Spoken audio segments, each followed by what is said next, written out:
हजरत हबीब अज़मी रहमतुल्लाह अलैह की जिंदगी का इब्तिदाई दौर आजमाइश और फक्र से भरा था। घर में फाके थे और वह याद इलाही में मशगूल रहते। उनकी अहलिया मिजाज की कुछ सख्त थी। एक दिन फाकों से तंग आकर बोल पड़ी, आप बाहर निकलो और मजदूरी करके कुछ कमा लाओ। हजरत हबीब अज़मी रहमतुल्लाह अलैह ने कहा, ठीक है। हजरत हबीब अज़मी चुपचाप घर से निकल गए। जिसका दिल अल्लाह की मोहब्बत में लगा हो उसे दुनिया के बाजारों में काम कहाँ मिलता। हजरत हबीब अज़मी शहर से बाहर एक वीरान गोशे में जा बैठे और शाम तक अपने हकीकी मालिक की इबादत में मशगूल रहे। शाम डली जब खाली हाथ घर लौटे तो दिल में अंदेशा था। बीवी ने पूछा, तुम्हारी मजदूरी कहाँ है? हजरत हबीब अज़मी ने सुकून से फरमाया, रब करीम ने मुझे काम पर रखा है। मुझे उससे मजदूरी मांगते हुए शर्माई। उसने वादा किया है। कई दिन इसी तरह गुजर गए। आप रोजाना घर से निकलते, सारा दिन सिजदों में गुजारते और शाम को खाली हाथ लौट आते। एक दिन बीवी ने दो टुकड़ कह दिया, आज अपने आका से मजदूरी लेकर ही आना, वरना कल से कोई और ठिकाना ढूंढ लेना। हजरत हबीब अज़मी इसी आलम इज़्तिराब में सिजदा रेज रहे। अपने रब से लू लगाए रखी और दिल से इत्तिजा करते रहे। शाम को जब डरते डरते घर के करीब पहुंचे तो एक अजीब मंजर देखा। घर के दरवाजे और दीवारों से खुशबू उठ रही थी। बावर्ची खाने से लजीज खानों की महक आ रही थी। बीवी के चेहरे पर शिकायत के बजाय एक खुशी की लहर थी।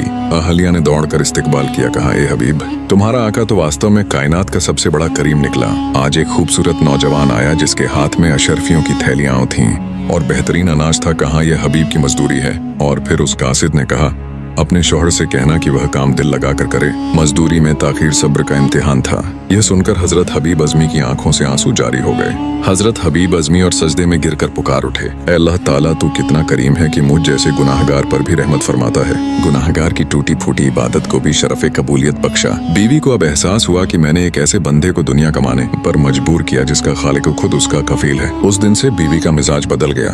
उन्होंने समझ लिया कि तवक्कुल वालों का रिज़्क अल्लाह खुद भेजता है। हजरत हबीब अज़मी की यह करामत देखकर लोगों ने उनकी तरफ रुजू करना शुरू कर दिया। उनका मकाम बुलंद होता गया। आप लोगों को तवक्कुल का सबक सिखाते फरमाते, जो अल्लाह पर भरोसा करे अल्लाह उसे कभी रुसवा नहीं करता। यह वाकया सदियों तक लोगों के लिए मशाल राह बना कि अल्लाह पर तवक्कुल करने वाले कभी जलील नहीं होते। आज भी जब किसी मोमिन को दुनिया तंग कर दे, वह हजरत हबीब अज़मी का यह वाकया पढ़कर तसल्ली पाता है। ये कहानी सिखाती है कि जब इंसान दुनिया के सहारे छोड़कर सिर्फ खालिक पर भरोसा करे तो कायनात उसकी खादिम बन जाती है।